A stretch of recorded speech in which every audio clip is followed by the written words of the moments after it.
it's wonderful when we can look back in our life and just see how God connects all the dots that seemed somewhat random at the time. So it was a beautiful and is a beautiful journey.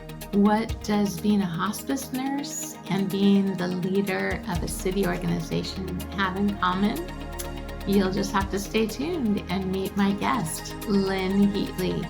She's got quite the story, but I think she's really going to encourage those of you listening who might be considering a career change or might be considering re-entering the workforce after kids have left the nest, or taking a new certification and going a different route, and just seeing wherever it is that God is leading you on this journey of yours.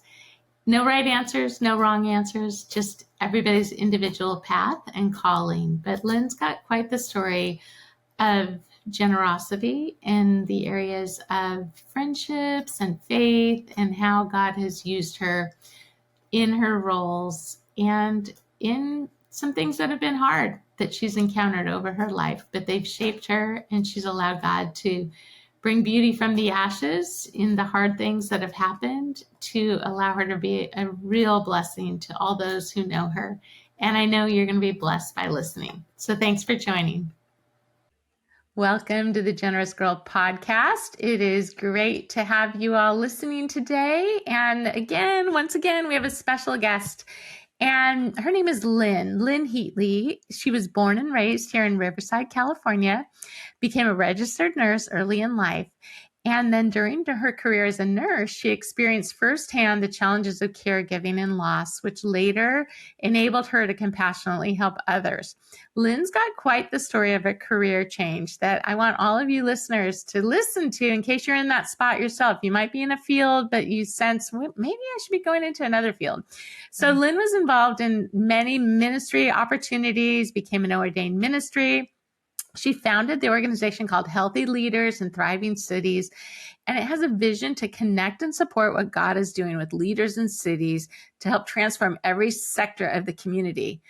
But she also was a hospice nurse, and she worked in the nursing field for a number of years and continues to consult in the areas regarding end-of-life healthcare, leadership development, and nonprofit organizational development.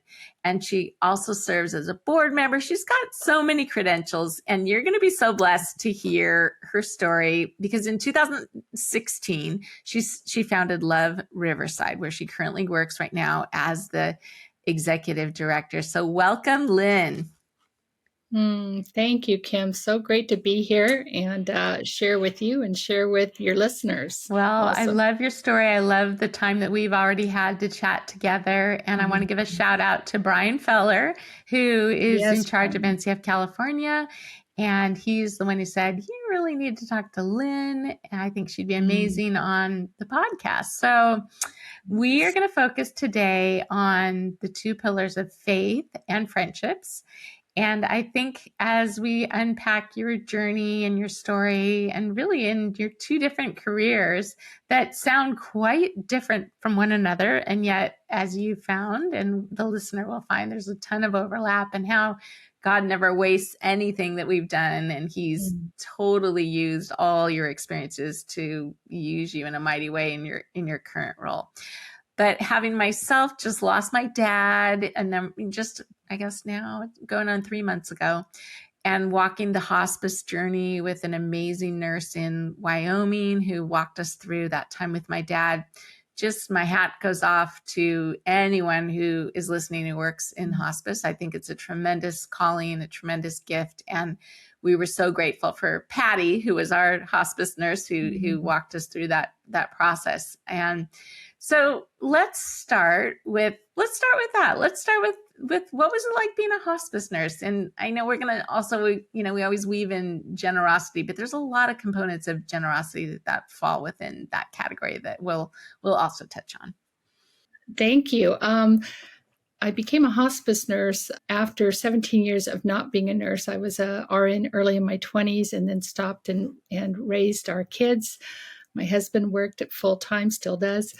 And then found myself in a place where I needed to go back to work. I had been in a lot of ministry and faith-based opportunities over several decades, and found myself just needing to get more stable income and went back into nursing, took some refresher courses, and ended up, this was 2006, ended up as a hospice nurse, to which I worked up until 2020. In the middle of the pandemic, I retired. So, and I would say it was one of those times that was such a huge pivot for me in my life, because I had been very involved in congregational, faith-based, organizational stuff, but transitioning into a full-time case manager RN in hospice shifted me in so many Mm, drastic ways.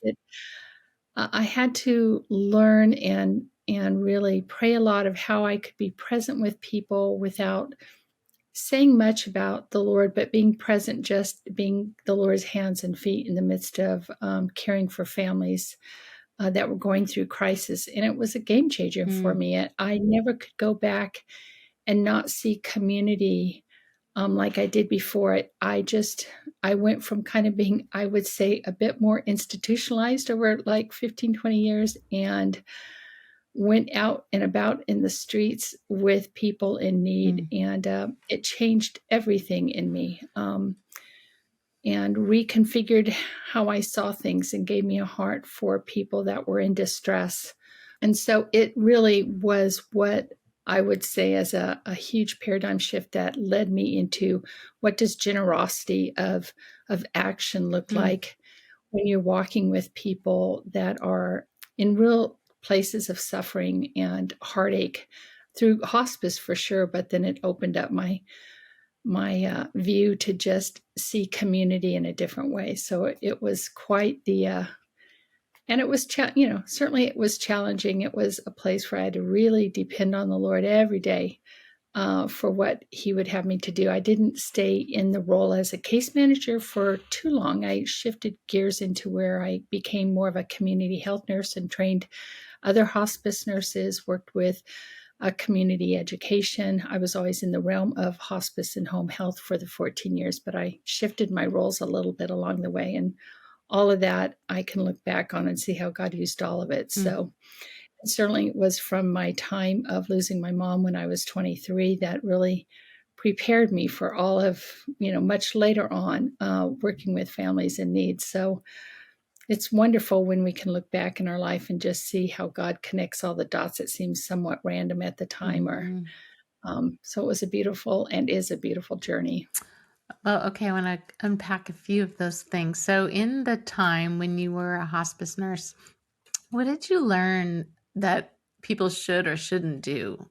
The family, the friends, any takeaways for the listener? Because a lot of times we don't know how to respond. And then sometimes we do nothing. And then we don't make the Mhm. phone call, we don't send the text, we don't drop the meal off. Any just high level takeaways of when you saw people do this, you saw how much it meant, or any from the generosity of time, I think, words even?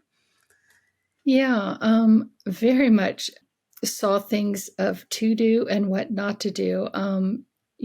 I think when we have a friend or loved one going through pain, just letting them know that we are there and that we are thinking of them, we are praying for them, and just sending them little texts or notes, cards, whatever along the way, making a call when you feel, but giving people a lot of grace Mm-hmm. of if they can't connect.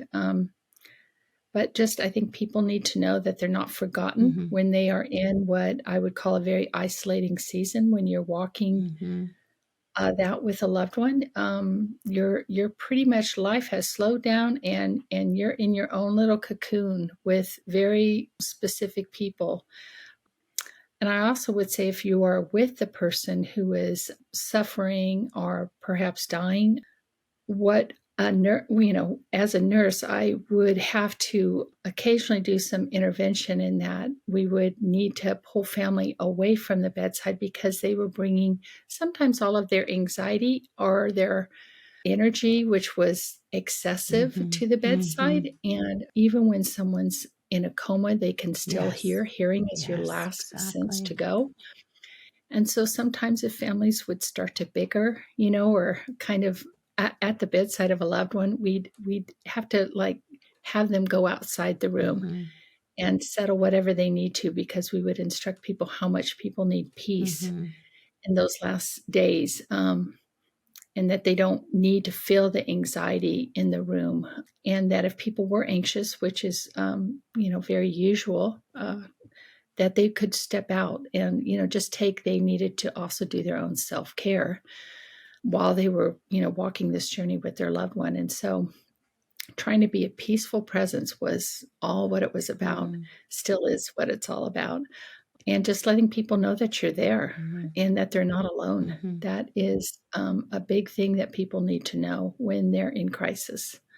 Right. So those are just, you would think it's basic, but it's not basic for everyone. And our role as a nurse, as a hospice nurse back in the day, was just to help educate family of, what things they were seeing and what was normal, and help them to understand how they themselves needed care as they were trying to care for their loved one. So it was quite a journey, and oftentimes a very sacred journey. So I've heard it said that what it comes down to when someone's passing away often is that one person's relationship with the one who's dying. So the person's like, I'm the husband, I'm the wife, I'm the child, I'm the brother, the sister. And that's all that relative sometimes can see. And rather than, stepping and putting themselves in the role of the person who's the one about to pass away, it's like they're seeing it from the lens of their relationship, and everyone sees it that way, right? And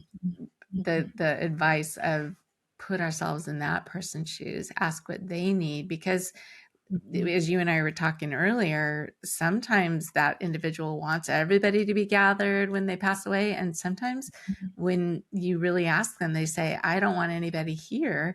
And even our hospice nurse just talked about how many times she's seen someone just slip out the back door when everyone was gone. And really the importance of honoring that individual's wishes rather than our own wishes of, well, I'm the spouse and I for sure have to be there, I'm the child, and listening to the dying individual's desires. Very true. Very true. People pass in the way that oftentimes how they lived. And so if someone has lived in a very private way, then oftentimes they need privacy when they're trying to pass. And so that's comforting also for families who are really trying to be there and be present. It happens so often that we began to just use it as an educational place of, they might pass while you're going away, and you need to tell them you're leaving the room, to get a bite to eat for an hour. You'll be back. And that just might be what they need to know, to have some privacy, to be able to pass on in peace. So it's quite a journey, and it does reframe everything for you in life as to what's important and what's trivial. Legacy. Do you have any of those stories of everyone laying there at the end going, I wish I wouldn't have worked so hard or spent more time with my family? Or did you hear those kind of, I don't want to say regrets, but we did a little bit.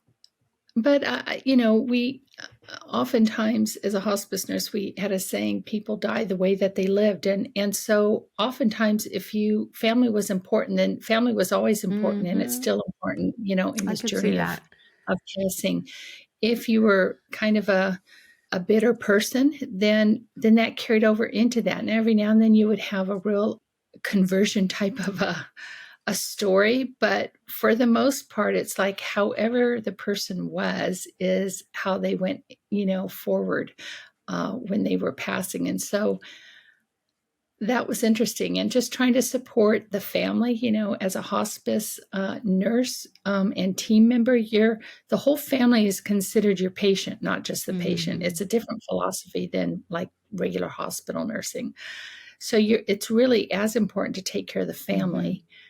That's why it's a team impact with a chaplain or social worker or others to come alongside and help the whole family in the journey. So it was definitely a change up of understanding of everything for me. That frames everything for me. Even though I retired in the middle of the pandemic, I'll be one of those statistics. it still frames how I see and interact and view things. Always will, I think, always will. It's when you are in a very sacred journey with families, it alters how you view things. Really led me into looking at community different and the needs of community, and not making assumptions, and having, asking God for a lot more mercy and compassion, less judgments, just the whole golden rule, right? Right. I wasn't really raised in a Christian home. I had Christian grandmas that I know prayed for me, but the golden rule was talked about of, do to others what you would want done to yourself if you were in that same type of situation. And I feel like that's so, so true in whatever we are working in, or working, whatever community we're working with. Really, really important that we go in a place of learning with humility and with, wisdom and mercy and compassion. It's been a new foundation that I would say God used in that time, that carried over into the work I'm doing now in the city of Riverside through Love Riverside. There you go. Okay, well, we're going to unpack that, but just to wrap up that section of, like you had alluded to and talked about, the ministry of presence. And it reminds me of my husband when he worked with the persecuted church, and they called it the ministry of the wet shoulder. And literally, sometimes you don't even know the language, so you can't even communicate when you're there overseas, comforting someone. But that, the importance of being there and your presence. And one more thing, when you were talking, having recently gone through the situation with my dad, was I felt like God laid on the hearts of some friends that I hadn't necessarily had a ton of contact with more recently, but I think because they had walked a similar journey, they so knew what I was going through. And they were just so amazing at texting me and reaching out in ways that Yes. I never expected. And it was just such a blessing. So I would 100% agree with you with that.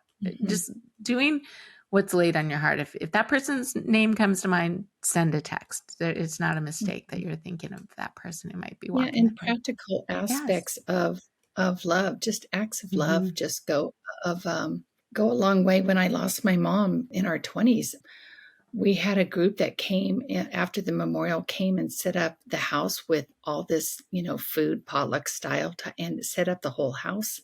I'll never forget that, because it was one thing as a family that we didn't have to think through Right. when we were already having to think through so much. And I'll never forget just that gift to us as a family. And so, be open. I would say to anyone who might be listening to this, be open to the practical things that might really help someone going through a tough time. Even if it's, it might be bringing food over, or groceries, or when you are in a season where someone is in their final days, you're pretty much in a lockdown mode. You're not going out a whole lot. And so just really quick, brief stopovers, if you know the family that well, I would say, and bringing food over, or, just giving them a hug at the doorway. All of that is so, so meaningful. So I'm, first of all, so sorry that you did lose your mom at such a young age, at 23. That is so, so young, Lynn. And yet I do see how that sorrow God has turned into beauty that you've been able to bring to others, and your level of compassion and care. Anything else that you want to say about losing your mom at such a young age before we transition into this current role that you're in, and your emphasis on community that you were talking about? Yes, because I lost my mom. So, my mom was one of my greatest confidants. And I I was also a nurse at the time. And so I was so busy taking care of my mom and taking care of all the family, that myself was kind of the last on the list. And so I entered into a lot longer grieving period than everyone else, because I was busy caring for everyone else, and it prolonged my own grief. And I had a lot of depression that I had to really work through. And it was a time where I really was crying out for help. in the midst of it. And it's really where community became so important to me, and friendships. I know friendships is one of the Mm-hmm. things you talk about. And I became very knitted in with friends that I love and still connect with to this point, decades later. And the need for community really got so etched into my heart at that time that it's still like one of my core values everywhere. It's like we all need Mm-hmm. community. We can't do it alone. If we're trying to do it alone, we're just going to fail miserably and not get the support and the help. We need one another. I think it's a humbling process if you're used to kind of being, independent and doing it all on your own. It's humbling but it's beautiful and freeing when you come to the point where you realize you need others. And you were never Uh, meant to do it all alone. no, and when I've talked to others about friendship and how do you get good friends and all that, the one word I use often is intentionality. And I think even more so in today's age where it's super busy, everyone's busy, you have to be intentional, Mm-hmm. and make time on your calendar, to meet someone for lunch and to talk about things that need to be talked about, or to encourage one another. Intentionality is huge. Mm-hmm. And building friendships, maintaining friendships, all of that. And so that's a part that I think people don't often look at, but it's really, really important. So I think after just coming from so much isolation with the pandemic, we're all in a point. There's a lot of focus right now on kind of rebuilding community for so many people. I work a lot with seniors, and it's a huge need right now. Mm-hmm. So how do we become, good friends to others? How would we, it's that golden rule again, right? How would we want to be, others to treat us Right. as a friend? How do we be that for others? So really, really important. One of my core values is community and friendship, and, honoring one another in that. Well, that is perfect. That is the reason why you're perfect on the Generous Girl podcast, with friendships being one of our 5 pillars. Mm, So so talk needed. to us about how you had the idea to start this organization in Riverside. You live in the Inland Empire, and you've got a huge heart, and you care about the community that you live in, but now you work as the executive director for Love Riverside. But I would love to know more about how are you seeing, and what are you trying to do, I guess, on an active basis to foster community in your current role as executive director? Well, very simply put, I would say our vision of Love Riverside is working together for the common good. Um, Simple and beautiful because it builds community. It's one of our, our little 3 sayings is demonstrating kindness, spreading goodness, and building community. So, and as we work together for the common good of the community, how do we build community along the way as we're doing that? How do we become friends as we're rolling up our sleeves and working in practical ways in the community? So it's one of our values. Mm-hmm. And something I am really, really big on, because I don't want people just to volunteer for whatever. I want people to get to know each other and, enjoy that as well. I also think, in a time when there's a lot of divisions in all kinds of realms, it's a place where we can just come together and work together Mm-hmm. side by side, and see benefit that happens within our community. And so I started Love Riverside in 2016. I was born and raised in Riverside, moved out when I was 20, when we got married. Always been in the Inland Empire, though, so I didn't move too far away. And then I started working in community health with my hospice job. I started doing some pop-ups of community education, and part of that was coming back into Riverside. And I remember thinking, wow, Riverside's really changed a lot. And I love, it's like, I don't know how else to say it other than God gave me a supernatural, a big, huge love for my Mm-hmm. city that I was born and raised in. My dad was born in Riverside as well, so our roots went deep. And but we weren't living here. I was just kind of coming in and out with work. And I thought, oh, one day I wouldn't mind moving back to Riverside. And the one day happened in 2015, uh, kind of through a whole nother, that would take a whole nother broadcast. But, uh, and so we moved back, and then I was acquainted with an organization called Love Our Cities, which there's Love Fullerton, Love Brea, Love Orange. Orange County has a lot of Love Your City movements. Mm-hmm. And it's really about doing like a serve day Mm-hmm. with projects all over your city. And I thought, Riverside has amazing nonprofits, but what I saw back, like 2012 when I was working around, I was like, there's good things happening, but not very many people are working together. And my heart loves collaboration. And so I thought, I think Love Riverside could be something that could help connect all the other strong organizations together to where we could serve more effectively. And so we started it with my board, and we started it doing like a serve day once a year, which we still do. It's always in October, and and we would work with other organizations. Mm-hmm. It was kind of a part-time effort. But then when the pandemic happened, oh my goodness, we all of a sudden the needs of the community became very, very aware, and we started asking when everyone was shut down. We started asking the community to, when they were out grocery shopping, would they pick up extra food? And once a month, we would do a drop off at one of our parks.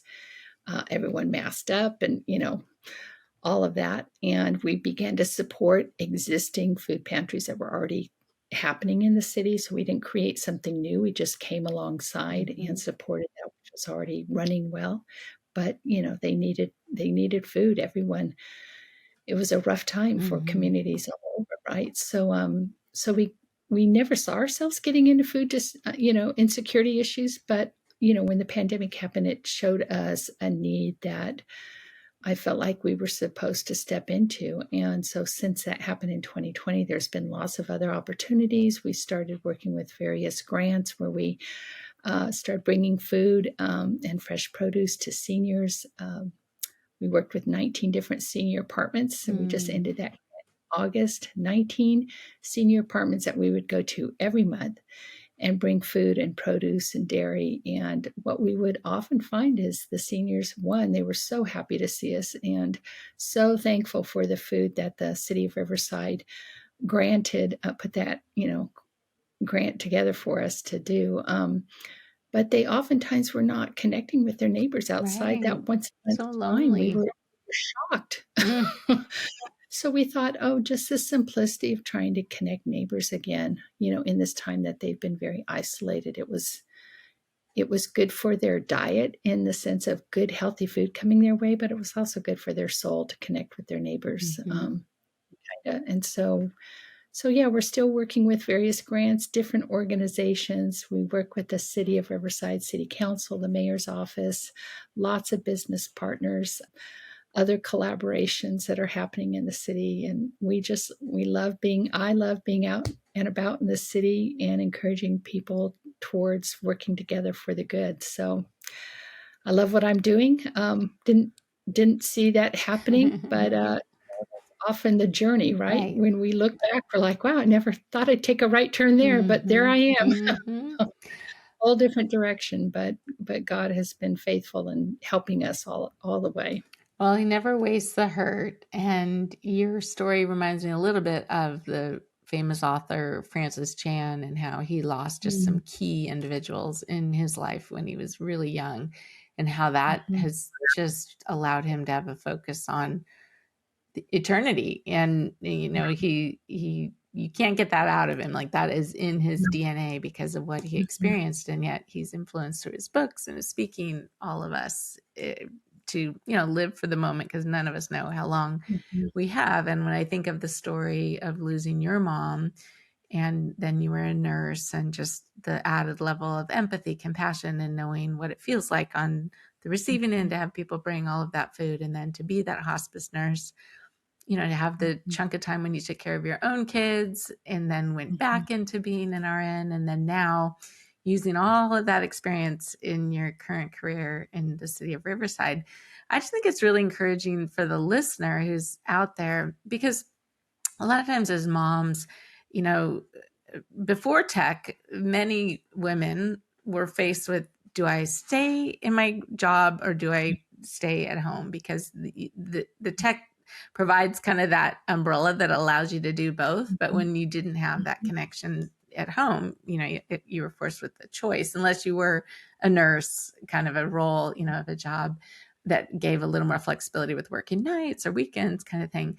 So when I look at today's world and I think of the women that made that choice, and now they're looking at their, maybe they're 50 years old or maybe they're 55, the kids are grown, where are they headed? I just want to encourage that woman listener to think of your story and to think how God nothing is in vain and nothing's a surprise to him. And whatever has happened has been allowed to go through his hand to be allowed in your life. And I want to just encourage the listener to think big and dream big. And maybe there's a career out there that you never thought you would be, you probably never thought you would have started this nonprofit and help all these people in your city of Riverside. So I want to encourage the listener to have that mindset of there is no limit to this, no ceiling, there's nothing that says you can't go back to school for this. So, and maybe it's time, maybe it's money, but I would just encourage you to follow that thread because it's exciting. And I think when we do that, then we do, quote, end up. I mean, if you would have asked me that I would be working in the field of generosity in San Diego, I don't think I could have written that story. But like you, I love what I get to do. I love the people. I get to work with people. I get to connect, one another with. So I sense that really from your story of just the encouragement for the listener of we each have that one life. And so how do we live that generous life? And I think you're demonstrating generosity for sure in the way you're using your time and obviously your talents and then, your treasure. But how would you speak to the woman listening who doesn't live here in Southern California? She's clear across the country, but maybe she's hearing what you're doing in your city and she's thinking that would be really cool. I live in the city, but I'm not connected. How would a woman like that do more for the current city where she lives? Well, I would say follow your passion, first of all. God gave me a love for my city. I mean, literally the geography and the people that live here. But, what has God put in your heart that you love, that you're passionate about? And to I would say just put your toes in the water. Oftentimes what prevents us from doing anything is we build it up into a very big story in our head and we think, oh no, it's going to require so much time or whatever, right? But I would say just put your toes in the water, volunteer at something that you're already passionate about. Just today, I was, scrolling through social media and I saw one of our nonprofits and they just did a big diaper drive this morning, I think it was, or yesterday. And it's a nonprofit and their focus is helping young families and they hand out diapers once a month.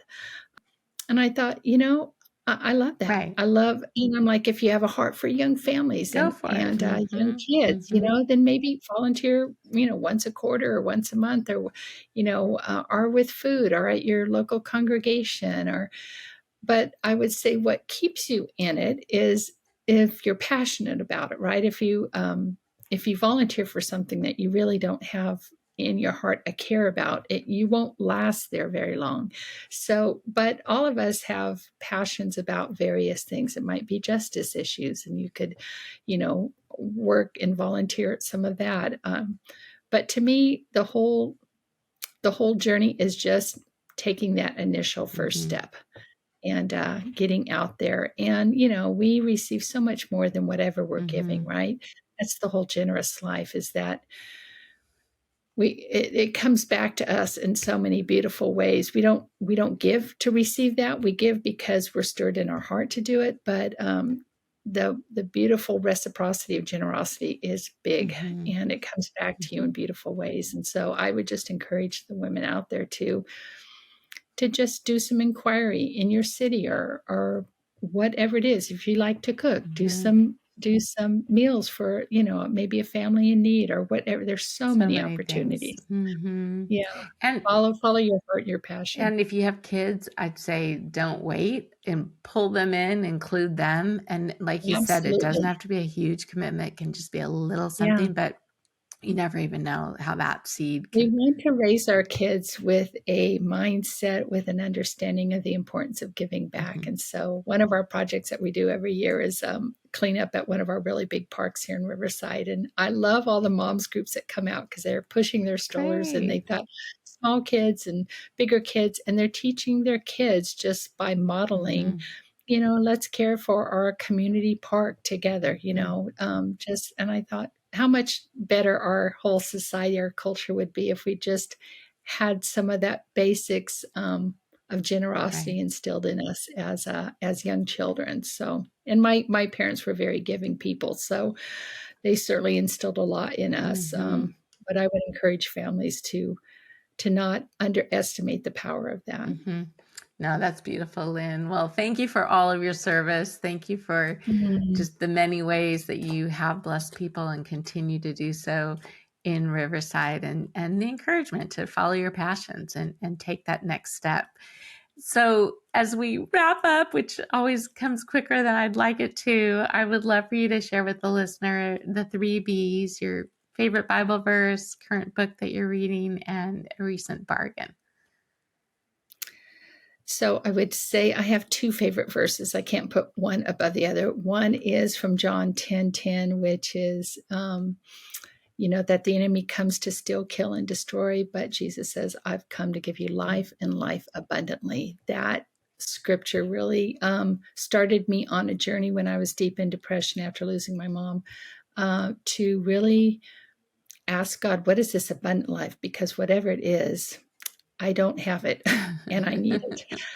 And so that was a beautiful healing journey that lasted probably a good 10 or 15 years of God really doing a wonderful work in my heart and leading me into much more joy. And so that's one. The other one that I love as well is Ephesians, to God, to Him who is able to do exceedingly abundantly beyond all that we think, ask, or imagine, according to His power. So I love that from Ephesians, because it's like we in our mind can, come up with some pretty, what we think are smart ideas, but oh my goodness, God is able to do whatever we think we're going to do. God is able to do it in a whole different way Mhm. and astound us. Mhm. So those are two of my favorite scriptures that have been very true in my life. Favorite, what was the next one? The book, Yes, the a favorite book that you're book. currently reading. So I just finished a Jen Hatmaker book. Oh, She's yeah. incredibly funny. I love Jen. She just is a straight shooter with so much humor.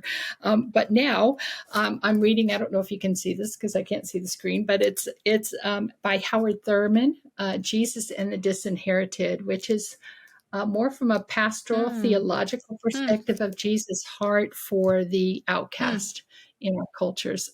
Beautiful, beautiful written. And the most recent treasure was, and I'm sentimental in many ways, but my cousin ended up asking me, and of course I said yes, if I wanted my grandmother's oak hutch.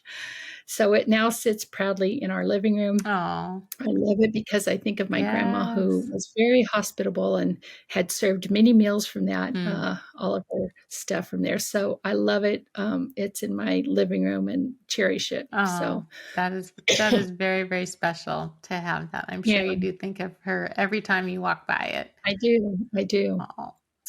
Well, Yeah. you are a treasure, and I'm so grateful for this conversation. And I love the different stories you shared and the nuggets of truth that we can each take Yeah. away in listening to your story to inspire us to, be the best version of ourselves and hold our time, our talents, our treasures with open hands and live that generous life. Because it's like you said, I mean, we get so much when we give and serve, but we get, I mean, we receive a lot, but thinking we're going to be giving to them is going to be greater. But Mhm. all the time, God just pours the blessings on us for offering up our Yes. little time we have, our little money we have.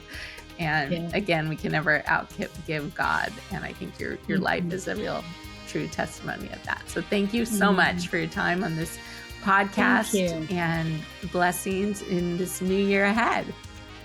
Yes, joy to be with you, Kim, and the whole audience of listeners. God bless you all. And I hope and pray that you continue to find those spots of joy that you continue to give and serve. So it's wonderful to be here. Thank you so much. Thanks so much for joining us today on the Generous Girl podcast. We're so glad that you're here. And if you know of someone that you think needs to be a guest on this podcast, please reach out to us. New episodes are released every other week, and you can follow us on YouTube and on all platforms. Thanks for being here, and we'll see you next time.